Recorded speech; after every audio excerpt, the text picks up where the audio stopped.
Hi friends, இன்னைக்கு mutton குடல் gravy தான் செய்ய போகிறேன். வாங்க எப்படி செய்யலான்னு பார்க்கலாம். கொஞ்சமாக எண்ணெய் ஊற்றிக்கிட்டேன் குக்கரில். கடுகு சேர்த்துக்கலாம். ஸ்பைசஸ்லாம் எல்லாத்தையும் சேர்த்துக்கலாம். கட் பண்ணி வச்ச வெங்காயத்தை சேர்த்துக்கலாம்.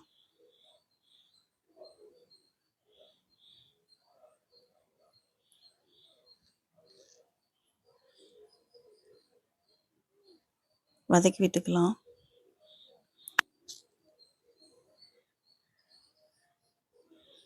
இஞ்சி பூண்டு ஒரு ஸ்பூன் சேர்த்துக்கலாம்.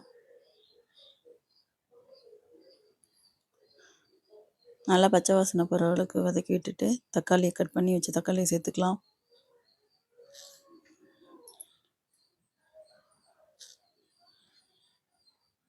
கொஞ்சமாக கருவேப்பிலை மல்லிலாம் சேர்த்துக்கலாம்.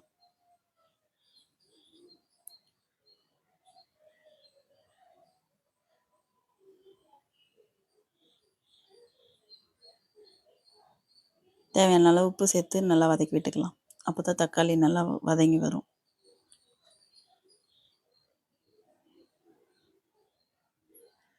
அரை ஸ்பூன் மஞ்சள்தூள் சேர்த்துக்கலாம். ஒரு ஸ்பூன் கார மிளகாய்த்தூள் சேர்த்துக்கலாம்.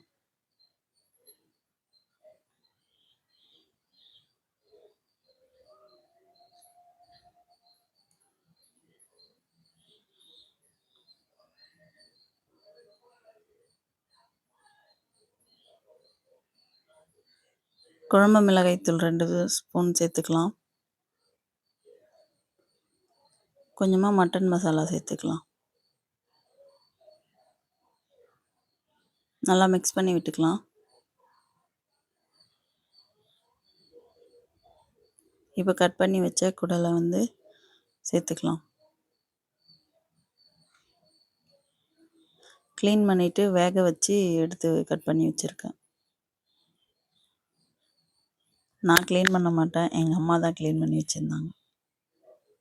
எனக்கு க்ளீன் பண்ண தெரியாது.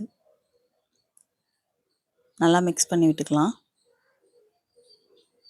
கொஞ்சமாக தண்ணி ஊற்றிக்கலாம்.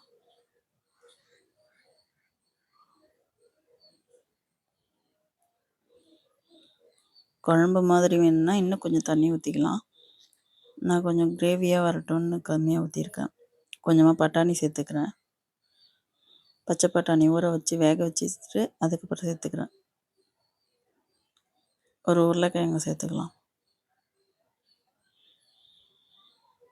நல்லா மிக்ஸ் பண்ணி விட்டுக்கலாம்.